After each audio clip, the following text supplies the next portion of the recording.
Cristo, estamos aqui, amados, para meditar de forma breve na palavra do Senhor, para depois nós orarmos, amém? Glória a Deus. João 5, 39 e 40. Examinais as Escrituras, porque vós cuidais ter nelas a vida eterna, e são elas que de mim testificam. E não quereis vir a mim para terdes vida. Amados, uma coisa que você pode correr perigo, você que está ouvindo essa mensagem pela internet, é de se conformar com menos e não romper. Porque quando Deus escreveu a Bíblia é uma carta de amor que nos chama a um relacionamento com Ele. Portanto, o estudo bíblico tem um valor, tem uma qualidade. Mas só o estudo bíblico, só a letra vai matar você. Se você se conformar em apenas saber sobre, você vai acabar morrendo espiritualmente, vai acabar enjoando disso, vai acabar não alcançando Deus.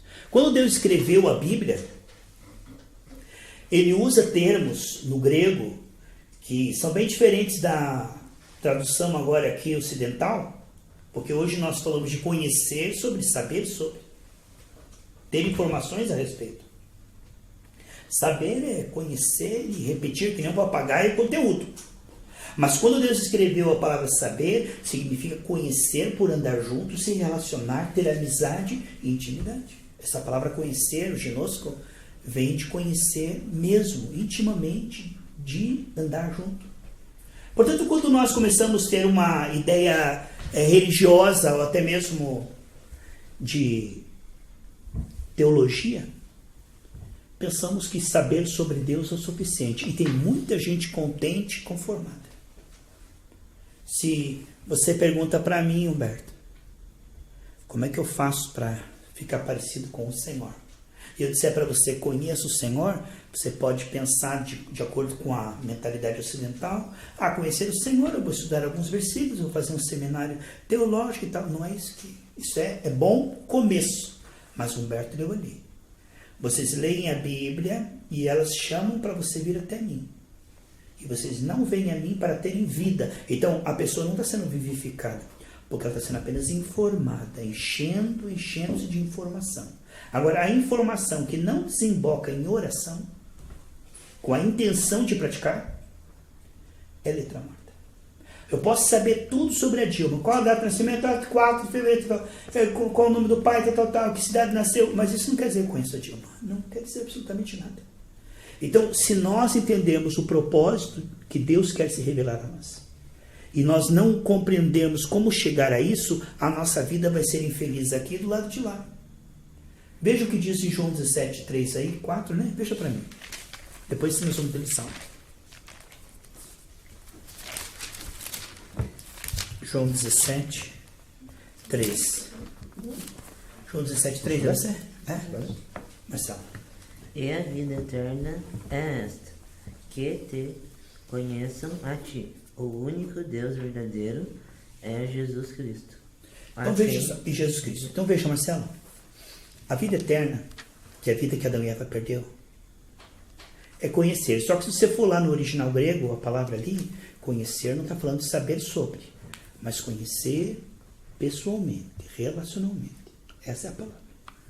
Então, se você não entender o chamado do Senhor, que é Deus quer se revelar a nós, e nós temos um relacionamento com Ele, e nós possamos perceber no Espírito.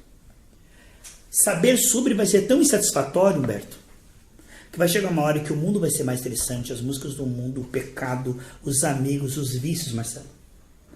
Só saber sobre Deus vai ser tão insatisfatório, não vai impactar, não vai preencher, que vai chegar uma hora que isso aqui vai ser tão monótono e chato, que o pecado, o mundanismo, os amigos do mundo vão ser mais interessantes. A menos que nós tenhamos um relacionamento com Deus pessoalmente, de primeira mão, a vida cristã continua desde a queda. O homem ele é pobre, cego, miserável, ele é infeliz. Aí ele tenta achar felicidade no pecado, que o pecado promete alegria, a avareza promete, tanta coisa promete alegria, mas o homem tem um vazio. E esse vazio tem a ver com perceber o Senhor. Isso vai afetar nossas emoções, vai afetar nosso desempenho, todo o nosso ser vai ser afetado por conhecer a Deus. Paulo era um homem dedicadíssimo de oração, de jejum, ele dava dinheiro na igreja, ele trabalhava para a igreja todos os dias e era um homem profundamente infeliz. Ele queria perseguir os cristãos e queria matar quem pensava diferente dele. Uma pessoa cheia de ódio. E em Atos 9 diz que ele estava dedicado, sincero e profundamente equivocado. E ele estava indo na estrada de Damasco para matar os cristãos. E ali ele teve um encontro real com Deus, Deus revelou a ele. Ali a vida dele começou. Até ali ele existia. Mas quando Deus se revelou a ele, a vida dele começou. Veja para mim, por favor, Humberto. Salmo 16, 11. Tu me farás conhecer a verdade da vida. Na tua presença, a plenitude de alegria. A tua mão direita, há delícias perpetuamente. Então Deus é invisível. E ele diz que na presença dele, a alegria é completa. O ser humano está num nível tão precário de alegria e busca migalhas de alegria em tanta coisa. Alguma coisa que dê sentido à vida. Alguma coisa, esse filme me fez rir. Tem mais uma série desse, eu acho que me deu um pouquinho de alegria, eu vou ver a série inteira. Então o homem ele está procurando algo que ele perdeu, que ele foi feito em imagem e semelhança, e isso só pode ser resgatado de uma maneira maciça, intensa e profunda quando ele tiver um encontro real com Deus. Se você perceber a Deus, a Bíblia diz que você será completamente feliz, mesmo no meio da aflição, da luta, da perseguição. Isaías disse que quando ele viu a glória de Deus, ele falou, puxa vida. Quando Pedro e João estavam orando no monte, que ele viram a glória de Deus, Pedro e João falou, vamos ficar neste lugar, vamos construir uma tenda, vamos ficar aqui para sempre. Porque eles perceberam a glória de Deus. Quando você percebe a glória de Deus, é algo indescritível e gradativo. Por exemplo, você tem um encontro real com Deus aqui no nível 5, é um nível de paz, de alegria, de amor, no reino de Deus. Mas na próxima experiência, certo? Então sempre tem mais. E o propósito de Deus é se revelar numa intensidade para você. E que você seja completamente feliz. Jesus falou assim, orem, orem, orem, até que a alegria de vocês seja completa. O que vemos é que nada satisfaz o homem. Certas coisas são boas. Não estou desdenhando do que Deus pode dar nessa vida, mas nada se compara a uma revelação pessoal dele. A pessoa diz, eu vou ganhar muito dinheiro, eu vou ser feliz. Ele tem muito dinheiro, eu vou ser feliz. Dá uma certa felicidade? Claro, dá mais felicidade ter dinheiro do que não ter dinheiro. Né? Diz que dinheiro não traz felicidade, mas falta dinheiro, muito menos. Se dinheiro não traz felicidade, não pagar a conta, aí traz felicidade. Mas eu estou dizendo que isto é muito precário perto do que a alma precisa. O impacto que a alma precisa é a revelação da glória de Deus. Por isso que somente a graça, Jesus veio e derramou o seu sangue, somente a graça nos leva para a dimensão da glória. Salmo 41, 12, Ellen. Somente a graça nos proporcionou olhos espirituais, ouvidos espirituais e um novo coração para perceber a glória. Agora, perceber a glória é o canal. Eu te digo, Marcelo, se for no culto buscar uma cura, você vai receber uma cura. Se for no culto para ver os amigos, você vai ver os amigos. Se for no culto para ver um louvor legal, você vai ver um louvor legal. Aquela mulher disse, eu vou tocar e vou ser curada. O que você vai buscar no culto é o que você vai receber. Só que os cultos hoje em dia não incentivam você ter uma experiência com Deus. Contanto que Ele me abençoe e tire esses meus problemas. Então as pessoas não são treinadas e colocar uma expectativa nela. De maneira que, se você não tem expectativa, Deus não vai fazer. Porque a expectativa é a fé, a tua parte. Aqui é a graça, aqui é a fé. Juntos os dois é um milagre. Então, quando a pessoa ela tem uma expectativa, eu quero ter um encontro com Deus, eu quero perceber a Deus, eu quero adorar a Deus, eu quero ter uma revelação da glória de Deus, e ela começa a teimar nisso, a glória de Deus começará a ser revelada a ela. Aí ela vai começar a ter vai ser tão afetada a alma dela, e qualquer pessoa na situação dela estaria angustiada, ela está em paz. Qualquer pessoa estaria magoada, ela perdoa. Qualquer pessoa estava cedendo ao pecado, participando do pecado, e ela tem prazer em renunciar. Por quê? José viu a glória de Deus e ele renunciou ao pecado. Qualquer jovem não renunciaria. Porque José renunciou ao pecado quando nenhum jovem renunciaria. Porque José percebia a glória de Deus. A Bíblia diz que Moisés, quando percebeu a glória de Deus, você imagine uma coisa, Humberto. Ele estava num palácio de ouro, ali era o império da terra, e ele seria o próximo sucessor do rei. O rei ia morrer, ele era muito cogitado, porque o outro era meio fracote, meio né? Tantã, então ele era uma pessoa muito centrada, muito inteligente. O faraó tinha ele muito boa, então ele poderia ser o próximo. Depois do Tutankhamon, podia ser ele. E aí o que acontece? Ramsés II, né? Depois seria ele. Ele pega e diz que viu a glória de Deus e falou: eu prefiro aquela cidade que eu vi na glória de Deus do que o pecado, o prazer deste palácio de ouro. E foi lá para o deserto sofrer com o povo por causa do que ele viu. Quem não vê a Deus vai ter prazer em abandonar o pecado? A avareza? Vai ter prazer em amar os seus inimigos? Para quê? Vai ter prazer em ficar meditando na palavra de Deus, orando, jejuando, madrugando, noites acordadas, buscando? Não. Quando você ver a glória de Deus, ela for revelada a você, aí você terá um sentido para levantar, para trabalhar, para viver. Porque Deus é que dá sentido. Por que as pessoas não são insatisfeitas, né? Porque o homem, ele só encontra satisfação no relacionamento com Deus. Tudo mais é consequência. O nível da tua relacionamento com o Senhor aqui, é que vai trazer prazer para você trabalhar, estudar, casar, tudo mais aqui. Por isso que tem pessoas que têm tudo, moram numa mansão de ouro e são totalmente infelizes. A alma deles está gemendo. Por quê? Porque Deus mais bênção, ótimo. Agora, bênção sem Deus não supre. Então, nós fomos feitos para habitar na dimensão da glória. Na direção do dia, Deus vinha e se revelava a Adão e Eva. Mas eles perderam isso. E perderam a percepção de que precisam disso. Porque a pior coisa é você perder algo e não saber que você precisa daquilo. Você pergunta para qualquer pessoa que eu preciso de emprego, preciso de dinheiro, preciso de cura, preciso disso, preciso de amigos. É isso que eu preciso. Mas não cogita. Eu preciso um relacionamento cada vez mais profundo com Deus e perceber a glória dele. Aí, não sabendo que eu preciso disso, eu não busco. Eu não buscando, continuo insatisfeito. Salmo 41, versículo 12. Preservaste minha vida porque sou inocente e trouxeste-me à tua presença para sempre. A graça faz duas coisas. Ela nos torna limpo pelo sangue, nos preserva inocente, puro, digno, herdeiro, filho, aceito. E ao mesmo tempo que me preserva íntegro, ela me pega e me leva lá na presença do Senhor. Aqui está o Espírito, ó, o sangue e o Espírito. Somente o Espírito pode mostrar Deus para nós. Abrir os nossos olhos espirituais, ouvidos espirituais, que estão fechados desde a queda. A lente do coração está toda embaçada. A Bíblia diz em Efésios 4,18 que o coração do homem está cego, frio, insensível e sujo, totalmente lacrado, que nem uma pedra. Agora a graça vai passando, o sangue vai passando, bem-aventurados limpos de coração, porque verão a Deus.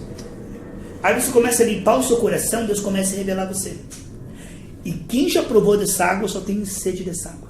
Não tem sede de mais nada. Porque quando Deus começa a se revelar a uma pessoa, ela vê o impacto benéfico que produz nela. Aí todo mundo diz: como que você vendeu tudo que tinha e comprou um campo? Um terreno ali, olha, baldio, inclinado e feio. Porque não sabia que naquele campo tinha um tesouro escondido, que só ele sabia, que valia mais do que tudo que ele já juntou na vida inteira. Para quem só via aquele terreno, você está louco. Você está completamente louco. Mas para aquele homem que sabia o que tinha escondido lá, ele fez um bom negócio. Para quem vê, ali, você vai de novo para a igreja? Mas está com a Bíblia na tua frente. Quem só vê Bíblia, só vê louvor, só vê pastor, só vê igreja, vai para a igreja, pega o carro, vai para a igreja. Eu vou para casa, vou para a igreja, agora vou a Bíblia, agora vou louvor. Isso aí é tédio, chega uma hora que é enfastiante. Se você através disso não achar Deus, porque o sentido disso é aquilo. João 5, 39 e 40 novamente. O sentido disso é aquilo. E se você fizer isto, buscando aquilo, você entendeu? Porque não adianta, irmão, pegar uma colher e ficar namorando. Qual a colher? A composição da colher? Não, a colher eu ponho aqui na sopa e alimento. Então uma coisa leva a outra. Então o culto é para achar Deus. É para ter um relacionamento com Deus. É ver Deus. Ler a Bíblia é achar Deus. Orar é achar. Se você não achar Deus, isso se torna uma coisa sem sentido. Veja, o Humberto vai ler novamente para nós. João 5, 39 e 40. Examinai as Escrituras, porque vós cuidais ter nelas a vida eterna, e são elas que de mim testificam. E não quereis vir a mim para terdes vida. Então, na igreja primitiva, eles se reuniam para ver Deus. Eles se reuniam para contemplar a glória de Deus. Mas hoje eles se reúnem para uma campanha de prosperidade, ou para trabalhar na cantina, ou para isso e para aquilo. Salmo 27, 4, Ivana. Daniel, o Silvano não leu 10, 12. Então, isso, já vamos ver aí. Então, preste atenção. Você nunca vai achar o que está escondido se você não procurar. Você nunca vai achar o que está perdido se você não procurar. A alegria do homem está escondida na glória de Deus. Eu estou dizendo alegria num nível, sabedoria num nível que as pessoas dizem, o que é isso, Humberto? Que sabedoria é essa? Que inteligência de tudo que você faz prospera? O que é isso? Que brilho é esse? Que unção é essa que você chegou perto de mim? Se nós não vermos a glória de Deus, não haverá glória na nossa vida. As pessoas nos verão como pessoas comuns. Vamos ver lá. Salmo 27, 4. Por que eles iam na igreja, Ivana? Eles iam lá para trabalhar no templo, para buscar bênção, para conversar com os amigos. Não, eles iam com propósito. Vamos ver o que é o culto. Uma coisa pedi ao Senhor. Uma coisa eu pedi. Buscarei, não vou ficar só em pedir, né? que possa morar na casa do Senhor todos os dias Para. da minha vida. Veja aí. Eu quero estar todos os dias na presença do Senhor, eu pedi isso, eu vou buscar isso, mas tem um objetivo nisso. Vamos lá. Para contemplar a formosura do Senhor e inquirir no seu templo. Eu quero ver a glória do Senhor. Não basta eu ouvir o pastor Carlinhos pregando e a Rosana cantando. Eu tenho que fazer uma viagem. Através disso, eu preciso contemplar a glória do Senhor. Eu preciso aprender algo que eu não estou vendo. Eu preciso de uma mudança no meu coração. Eu preciso aprender como sair desses limites para uma vida mais parecida com Ele. Como o Humberto perguntou outro dia, como é que eu posso ficar mais parecido com Jesus? A Bíblia diz, leia para mim 2 Coríntios 3, 16 a 18. Antes disso, Silvano, lê para mim, por favor. Isso. E o anjo prosseguiu me exortando, não temas, caro Daniel, porque as tuas palavras foram ouvidas sim, desde o primeiro dia... Peraí. Deus não ouve a oração de todo mundo. Deus não ouve toda oração. Participação. Olha só. Deus não ouve quem não ouve Ele. Provérbios 28, 9 diz assim, se você não ouvir a minha palavra, eu não vou ouvir tua oração. Tua oração vai ser abominável. Então a pessoa deixa de orar para as coisas do Espírito, buscar o reino de Deus e justiça, só vai ali para buscar os seus interesses materiais. A Bíblia diz em Filipenses 3,19 que se a gente está desviado, né, do propósito. Aí o Silvano está lendo ali, tuas orações são ouvidas, Daniel. Desde o primeiro dia, você tomou uma atitude. Por isso que em 2 Crônicas 7,14, eu não ouço a oração de todo mundo. Ele falou, não ouço a oração de todo mundo. 2 Crônicas 7,14, sim, se o meu povo se chama pelo meu nome, se humilhar e orar, se humilhar e orar, oração sem humilhação, eu não ouço. Eu falei na manhã de domingo o seguinte lá, não precisa os governos serem injustos, não precisam fazer leis justas e não precisa daquele Senado se converter. Você quer que eu mude esse país, Ivana? Eu não conto com a mudança do Lula, eu não conto com a mudança do PT, eu não estou nem aí se o outro está roubando, se o outro está fazendo leis injustas. Se você orar e se humilhar, eu saro a nação. Só preciso disso. Eu faço. Se depender deles, não tem como. Lê para mim, Silvano, querido. Desde o primeiro dia em que aplicaste humildemente o teu coração, a fim de buscar entendimento diante do teu Deus. Desde que você começou a se humilhar e buscar entendimento, me conhecer, me perceber, as tuas orações estão sendo ouvidas. Eu vim em resposta ao teu clamor. O anjo desceu lá do céu e falou, sabe por que eu vim? Por causa das tuas palavras. Deus disse que você está ouvindo as tuas palavras. Sabe por quê, Daniel? Desde que você começou a se humilhar para querer me conhecer e me ver e me ouvir. Então, culto é lugar de quê, irmão? O que é, Marcelo? Ver Deus, ouvir Deus, ser transformado. Se você não entender isso, logo a igreja local vai ser chata, vai ter que mudar para um outro que tem uma musiquinha diferente, ou uma luz escura, alguma coisa que, ou um retiro bacana com piscina, sei lá, alguma coisa, irmão. Porque a igreja nunca foi feita para suprir o homem. Igreja, culto não é como diz o leite tipo CNS, alimento não serve como única fonte de alimentação do lactente, né? Então, o culto, ele não é para suprir. O culto é uma oportunidade, um incentivo para você se encontrar com Deus. Ali não tem você, não tem irmão, não tem irmão do louvor, não tem irmão do microfone, acabou. Ou você viaja e a mulher sozinha falou, eu vou tocar e vou voltar curada para casa. Ali não tinha mais nada. Se nós não tivermos essa percepção, essa busca, essa intensidade, irmão, a religião é a coisa mais chata. Como já dizia Karl Marx, eu concordo, gênero, número e grau, religião é o ópio do povo, porque vicia. Ai, faz dia que eu não vou no culto, eu quero tremer um pouco. Não adianta, irmão, isso não vai adiantar nada. Vamos ver lá então, qual era o próximo versículo? 2 Coríntios 3, 16 a 18. convertendo-se um deles ao Senhor, é-lhe tirado o véu. Certo. Ora, o Senhor é o Espírito, e onde está o Espírito do Senhor, aí há liberdade. Mas todos nós, com o rosto descoberto, refletindo como um espelho a glória do Senhor, somos transformados de glória em glória na mesma imagem, como pelo Espírito do Senhor. Então, se enquanto a Rosana está louvando, você contemplar Deus, você será transformado. Se enquanto o pastor Carlinhos está pregando, você contemplar a Deus, você será transformado. Mas sabe, se você só ver o mesmo louvor, a mesma pregação, os mesmos versículos, chega uma hora que não aguenta, é insuportável, é chato. Então, eu digo para você que está ouvindo pela internet, você que está aqui conosco também, preste atenção. Isso leva aquilo. A fé vem pelo ouvir, e o ouvir pela palavra do Senhor. Que você que está aqui diga, Senhor, que o meu próximo culto eu possa alcançar um objetivo para o qual o Senhor criou. Porque a palavra culto significa reunião de adoração, derramar-se diante dele para níveis mais profundos, agradecer pelo que ele já fez e adorar pelo que ele é, certo? Isso é culto. Culto. Mas muitos perigos há dentro do culto, sabe por quê? A criancinha chora, passa o carro do sonho, freguesias, é o carro do sonho que está passando. Tudo quer te distrair, às vezes o próprio pregador, contando piadinha. Tudo quer te distrair, por quê? Porque o medo do diabo é que através do culto você perceba Deus. Culto é um ótimo incentivo e ajuda. A melhor das ajudas que existe para nós, porque sozinho é meio difícil, vocês. Orar na intensidade, ler, isso é bom fazer sozinho. Mas no culto há uma ajuda, parece que há uma cooperação para você chegar nessa dimensão. As brasas incendiadas ali. Então que eu e você possamos compreender que ou revelação ou morte. Porque a religião nunca supriu ninguém. As pessoas mais infelizes são as religiosas. E a pessoa que está no meio do caminho, que não usufrui do mundanismo, Silvano, porque é pecado, eu vou para o inferno, e não conhece a Deus, ficam, a Bíblia diz que, meu Deus, que vida mais miserável. Isso é uma vida miserável.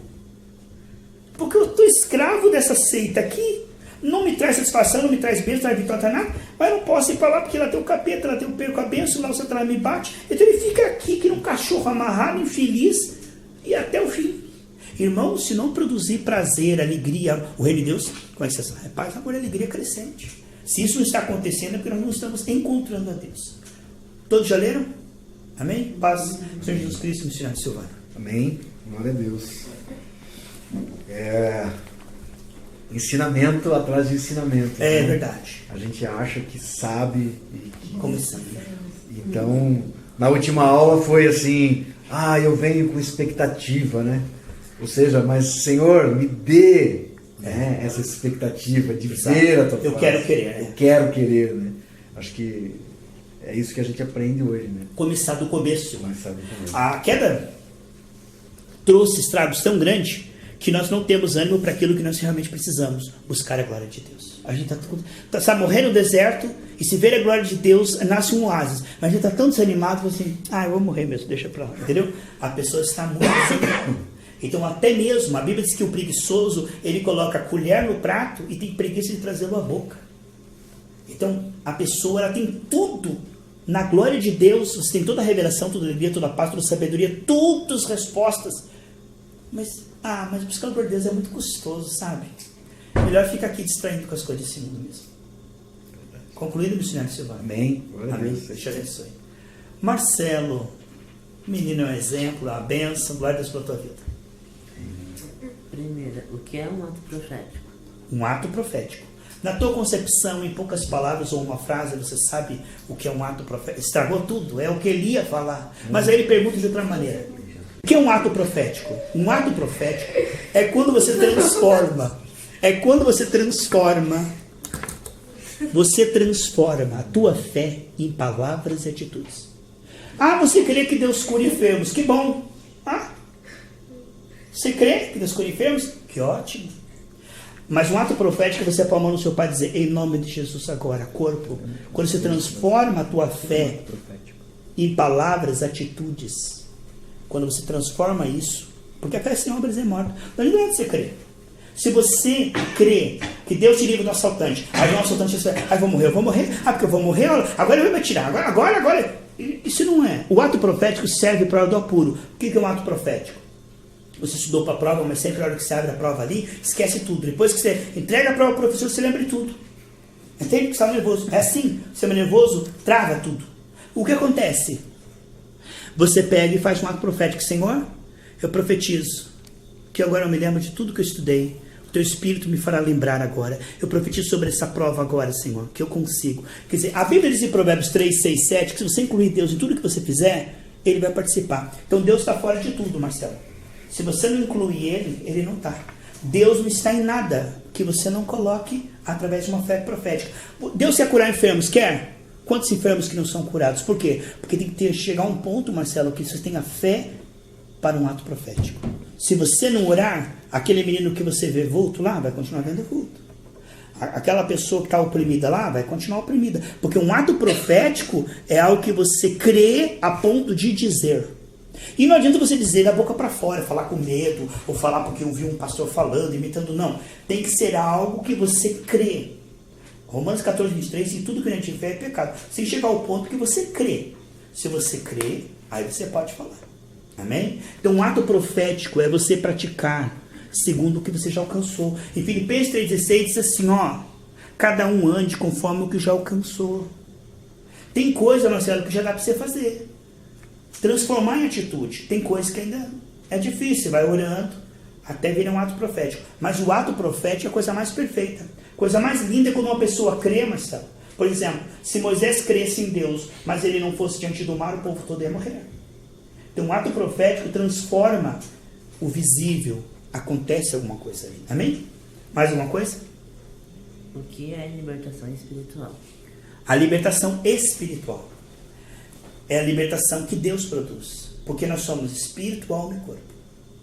Nosso espírito está perfeito. Nós temos o espírito. O espírito está perfeito. A alma está sendo restaurada. A libertação vem lá do espírito. Sabe, uma libertação espiritual é assim, Marcelo. A pessoa toma o xarope e não sara. Se fosse físico, ela sarava. Aí ela tem um problema de insônia, ela toma 2 remédios, cai, desmaia. Ela toma 5 e fica acordada. É óbvio que é espiritual. Toma um remédio para rinite, aí que espirra mais ainda. Toma um remédio para tontura, aí que tem vômito mesmo. Quando você vê que o remédio não resolve, psicólogo não resolve, pessoas não resolvem, nada está resolvendo, é espiritual. E isso aí, só libertação espiritual. Só com oração, com unção, com óleo. Tem coisa, Marcelo, que é só com oração, com óleo. E uma coisa importante, Marcelo. As pessoas, elas se conformam em sair do culto doentes, angustiadas, por timidez ou por, sei lá o que, por... Eu acho que é o inimigo mesmo que faz isso. Porque o corpo de Cristo tem tudo para que você seja liberto. Pedir oração por um irmão, por outro. Nunca sair do culto angustiado. Nunca sair do culto com dor, oprimido. Sempre peça oração. Sempre peça oração. Peça unção com óleo. Pastor, me unge com óleo que eu tive pesadelo. Eu estou angustiado. Eu tive uma semana difícil. Peça oração. Porque a libertação acontece assim. Tanto aquele que ora como aquele que está recebendo tem que crer. Se os dois crerem, a Bíblia diz, Mateus 18 será feito. Quarta-feira passada eu contei para o Humberto, aconteceu uma coisa interessante, ali. Depois que a gente terminou o culto, acabou tudo numa boa. Eu fui colocar o envelope lá, eu senti como se uma espada desse daqui, Ivana, ela veio aqui e varou aqui atrás. Assim, sabe? Meu Deus, quem que está passando essa batalha espiritual? Mas era uma batalha. Eu orei, expulsei, falei, já fiz o culto, já orei, deixa pra lá. Eu devia ter perguntado, irmão, tem alguém assim? A irmã passou a noite acordada no hospital, tomando soro, sem poder respirar com aquela dor. Um ataque tremendo das trevas. Sem poder dormir, sem poder respirar. Aí, conversa vai, conversa vem. No outro dia, conversando com a irmã, ela me contou. Você ficou estranho. Pastor, passei por isso, por isso. Eu falei, é você? Me perdoe, irmã. Oramos pela irmã, ela foi arrebatada. Você precisa ser arrebatado, irmão. Tem coisa que acordado, a mente atrapalha, está ali, ó. Não dá para Deus operar. Foi arrebatada, ficou ali, ó, ficou. Quando ele levantou, pastor, sumiu completamente tudo. Não foi o remédio, não foi nada. Porque se fosse para os médicos, já tinha resolvido com o remedinho. Então não se conforme, gente. Se vocês estão tendo opressão, angústia, converse com seus pais, peça uma oração. Não fiquem calados, porque piora. Piora quando a gente não desabafa. Entendeu? Não tem mais? 4? Eu vou passar para ele, quando você pensa em mais 2 aí, já volta.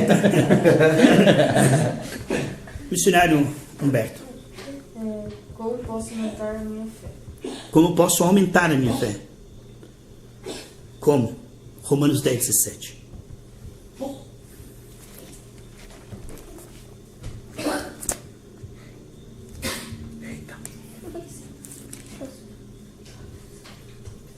O Chico está pedindo oração. É verdade. O pastor falou, não vou embora. É, 5 de oração. Já está dizendo. Gente, o Chico é o cachorrinho, tá? Você não pensar que a gente não se importa com o ser humano que está aqui. Tá, se eu pensar. Muita gente vai falar, mas que gente cruel, né? Ficam zoando o Chico. Ele já vai no último grau, né? E ninguém faz nada. Nem fala mais, né? Romanos o quê? Romanos 10, 17.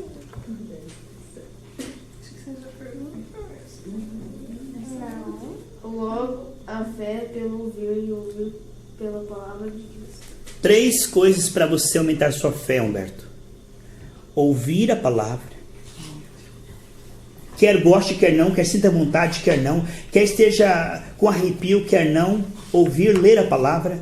Porque assim como o corpo ele come batatinha frita, bife, couve, nada a ver, né? A nossa alma, ela se alimenta da palavra. O que você vê, o que você ouve. Então a palavra, se você não alimentar a tua fé fica fraca, você começa a cair. Então, ouvir a palavra, Humberto, orar aquilo que você ouviu e praticar. Foi o que o Marcelo falou aqui. Ouvir, orar o que você ouviu e praticar. É assim que a tua fé, por experiência, porque ninguém aprende a nadar num quadro negro. Tem a parte teórica, funda, tal, mas a parte prática do nadar é nadar. Então assim a fé. Você ouve, você ora e você pratica. Aí a tua fé vai crescer. Amém, amigo? Deus te abençoe. Ivana. Amém. A paz do A paz. Senhor Jesus. Maravilhoso, né? Cada dia é um passo de cada vez. Estamos aprendendo, estamos crescendo. Não adianta você querer sair correndo, chegar lá na frente e ver que você não estudou nada. É mesmo, né? Não lembra de nada. Entregou a prova pro primeiro, tudo com 0, né? E daí, né? Aqui em Filipenses 1:6 diz: estou convencido de que aquele que começou a boa obra em vocês vai completá-la até o dia de Cristo Jesus. Uhum. É maravilhoso saber que Deus sempre termina, né, o que começa. Se a gente cooperar. Se a gente cooperar. Porque se fosse por deixar por nós... Tava todo mundo, se fosse deixar só para Deus, aí tem olha o equilíbrio, Ivana, querida.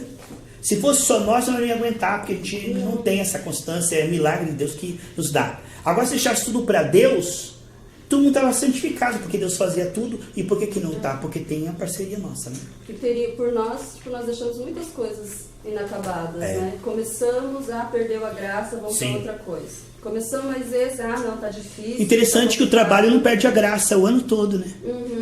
E assim, foi um devocional que eu recebi hoje, né? E eu li aqui agora, eu comecei a buscar tudo que está sem acabar lá em casa, sabe? Tudo que eu comecei e deixei. Vou aprender a fazer isso, vou começar, fica lá um tapete inacabado, fica lá uma roupa, sabe? E muitas vezes nós fazemos isso, né, com Deus, né? Ele começa a boa obra em nós começamos empolgados e vamos, e força, e daqui a pouco esfria. Não dependemos de estar empolgado, né? Vamos fazer sem empolgamento mesmo? Fazer sem empolgamento, porque ele vai gerar isso. Isso. Né? Depois vai vir empolgamento lá na frente, né? Eu aprendi muito. Acho que o empolgamento do trabalho é o salário depois do final do mês. Acho que isso que é empolgamento. É o salário, mas para pegar o salário já sair correndo gastar em qualquer coisa. Eu peguei o salário, o que eu vou fazer hoje? E não é, né? A fé de Deus é o todo, é para você levar para a sua vida toda até a eternidade com Ele, né? Não é para você pegar aquilo que você aprendeu, você está correndo que nem um maluco. E aí? Não. Não, guarda no teu coração. Sim, verdade. Né? E ali vai dar os frutos. Amém. Amém. Que bênção. Ellen Gouveia. Realmente, só para agradecer mesmo e compartilho da mesma que o Silvano começou ali. E cada dia a gente vem aprendendo e que a gente possa colocar em prática aquilo que vem. Bem-aventurado aquele que coloca em prática, casa na rocha. Ter Sim. bom ânimo, É. porque às vezes falta esse bom ânimo. Exato. E a gente pede, ele gera. Da Né? carne, É. né? A tendência da carne é perder o ânimo 70 vezes por dia. Mas se a gente não se conformar com a falta de ânimo e pedir para o Senhor, eu quero querer, Ele devolve o ânimo. Porque isso aí não é pelo esforço ou pela culpa, né? A gente pede, Deus devolve. A gente constata, hoje eu estou meio desanimado. Isso é uma boa coisa. Não se conformar e dizer, Deus tem para mim uma vida abundante, não uma vida assim. Senhor, gera em mim ânimo para as coisas que eu preciso ter ânimo. E Ele vai gerando. Amém? Até só uma sugestão, pastor, assim, né? Que a gente comecei a ler a Bíblia com o Heitor, mas eu confesso que eu estou meio perdido. Eu queria tipo uma direção, assim, primeiro comece com os livros, tal e tal. Com certeza. Por um entendimento melhor, não sei. Porque você ensinando, com a experiência que você já tem, ali fica fácil. Qualquer livro que você pegar, tem tanta coisa boa para passar. Você ensinando ele não tem problema. Agora, para uma pessoa que está ouvindo a internet e que vai começar, jamais comece por Gênesis, Êxodo, Levítico, jamais. Comece a ler o Evangelho de João, depois lê Mateus, Marcos, Lucas, João e vai para Atos, entendeu? Você pega assim, devagar. Porque o livro de João é mais fácil para você ler e passar o conteúdo, explicar, e vai deixar com que a pessoa se volte a Cristo. Depois que você lê João, você vai lá para Mateus. E aí vai ler Mateus, Marcos, Lucas, entendeu? Depois vai para Atos. Então aí fica uma base muito legal. Porque se você começa em Gênesis, a criança pergunta, tá, mas aí quem foi a mulher de Caim? Tá, e aí tem um monte de coisa que a gente não sabe explicar no Gênesis. Porque a Bíblia, a criança, ela é muito, tá, e daí? Ela quer saber.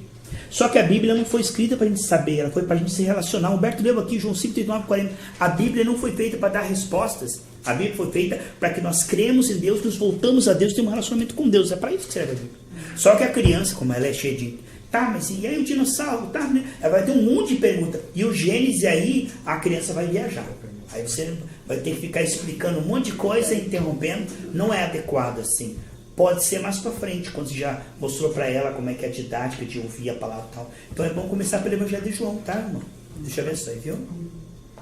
Heitor. Qual é o significado de idolatria? Idolatria? É.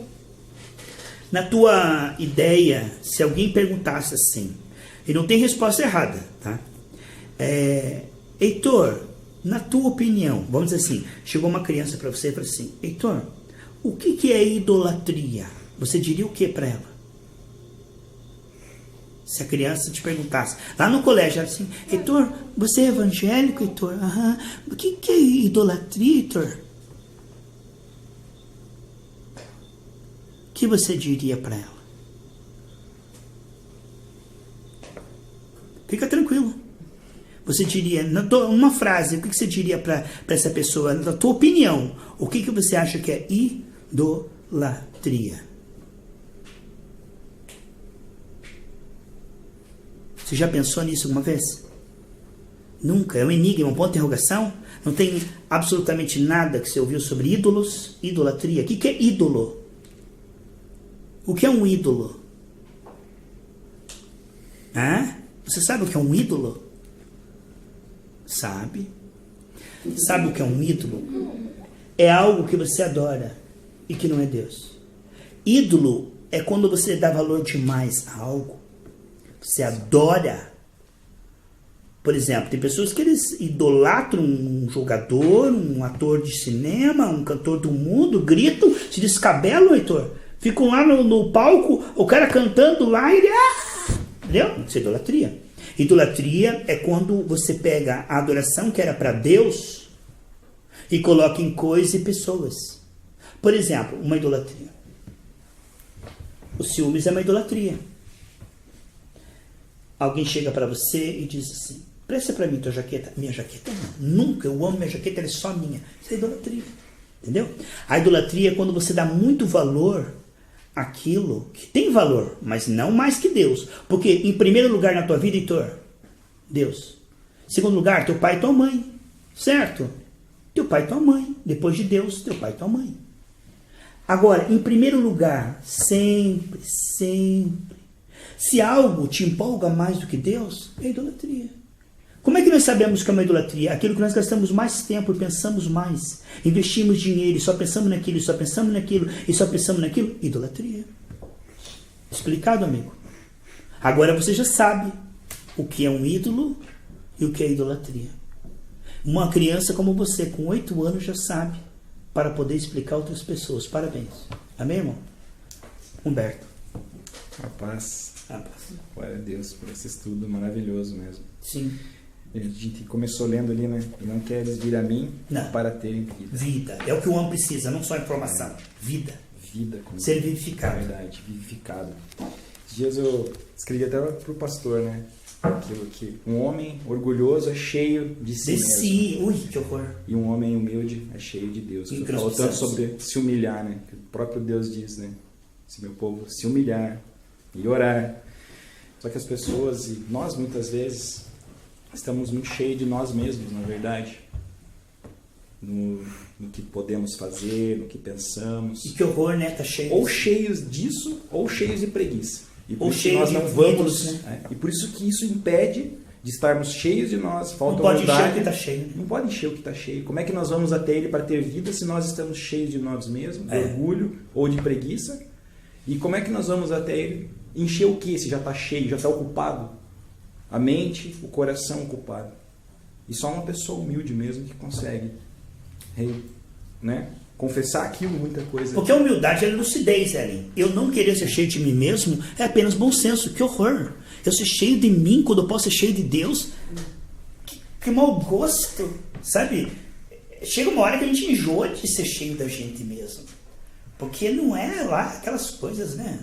Agora, Deus, ser cheio da sabedoria de Deus, da alegria de Deus, da paz de Deus. Que privilégio. Eu fico pensando, uma pessoa não querer ser cheio de Deus, está perdendo o melhor da festa. Porque esse é um privilégio que Adão e Eva perderam, né, Humberto? E que bênção aí, que você falou. Ler a Bíblia, ouvir louvores, ir ao culto, é só um caminho para nós... Sim, uma ferramenta para aquilo. Ter os olhos abertos para ver a glória de Deus, né? Ter os olhos abertos. Exato. Esse é o propósito, né? E não, porque senão realmente tudo isso fica tão monótono, fica sem graça, fica repetitivo, vira o que é a religião. Exato. Aí ele pegou aquela pá ali, como é que chama aquele negócio de cortar o bolo ali? Espátula. Aí pega a espátula, põe aqui na mesa. Olha para cá, Marcelo. Ela brilha, não brilha? Olha, pega esse ângulo aqui. Olha que espátula. Irmão, só tem uma função. Você corta o bolo, você põe o bolo para dentro. Oh, que maravilha. Uma coisa para outra coisa. A espátula tem uma qualidade, mas é um meio para um fim. Quando o culto ele é um meio para um fim, ele é benção. Mas quando ele é um fim em si mesmo, eu vou no culto para o culto, já pronto, o culto, agora cultuei, está cultuado. Não, ei, a espátula para cortar o bolo para pôr para dentro, é que o bolo gostoso. Mas a espátula teve a participação dela, mas uma participação secundária. Então aquela mulher, ela falou, eu vou tocar em Jesus e vou voltar curada para casa. Aquilo ali era um culto. Que nós possamos, eu posso perguntar. Para 100 pessoas estar num culto, Humberto, o que você veio fazer aqui? Eu vim aqui porque me trouxeram. Eu vim aqui porque, senão vou dizer que eu estou desviado. Eu vim aqui porque eu estou com dor na coluna. Eu vim aqui porque a música é legal. Eu vim aqui porque todo domingo eu venho, já é o meu hábito, é minha tradição, minha religião. Mas se a resposta não é, eu vim aqui para ter uma experiência real com Deus, não é culto. Entende? Que hoje a gente medite nisso, né? Que a gente possa orar pedindo isso que foi lido ali, né? Uma coisa só pedir ao Senhor. Eu preciso viajar para essa dimensão. Precisamos viajar para essa dimensão porque o tempo está passando. E sem revelação a vida fica cada vez mais miserável. Sim. Aqui, ó. Em Efésios 5:15 diz, né? Portanto, vede prudentemente como andais, não como necios, mas como sábios. Só uma pessoa sábia pede isso. Uma coisa só pedir. Remindo o tempo, porque os dias são maus. São maus. Os dias são maus. E o tempo está passando. E como diz, né? A gente já não tem mais tempo para perder tempo. E o tempo está passando e a gente correndo atrás de vaidades, e a gente perde o melhor da festa, o melhor de tudo. Como diz o pastor, né? Vamos chegar lá um dia, na eternidade, e vamos falar assim, meu Deus, eu devia ter orado mais. Eu devia ter meditado mais, eu devia ter... Só que daí A já vida tá. passou. Como diz a vida, não tem ensaio, né? Não pastor? tem. Ela está acontecendo. E a gente, às vezes, está, sem notar, nós estamos envolvidos nesse processo de religião. Conformado, sem qualidade de vida. O Humberto, o Marcelo, o Heitor, sem aquela alegria que o Senhor tem para te dar, que ninguém experimentou. A plenitude de alegria, sem revelação. Porque o homem sem a glória de Deus, ele é uma pessoa infeliz. Por mais que ele tenha tudo, ele é infeliz. Há uma infelicidade na alma do homem. E ele não sabe como suprir isso. Se nós não tivermos um encontro real com Deus, nossa vida não vai ser legal. Entende? Glória a Deus. Estou muito feliz com essa palavra. Amém. Amém. Obrigado. Deus abençoe também essa data querida, né? Aniversário do missionário Heitor, guerreiro invencível. E o Marcelo, um exemplo, também Humberto, crescendo na graça e no conhecimento. Que Deus conserve essas crianças e outras também, né?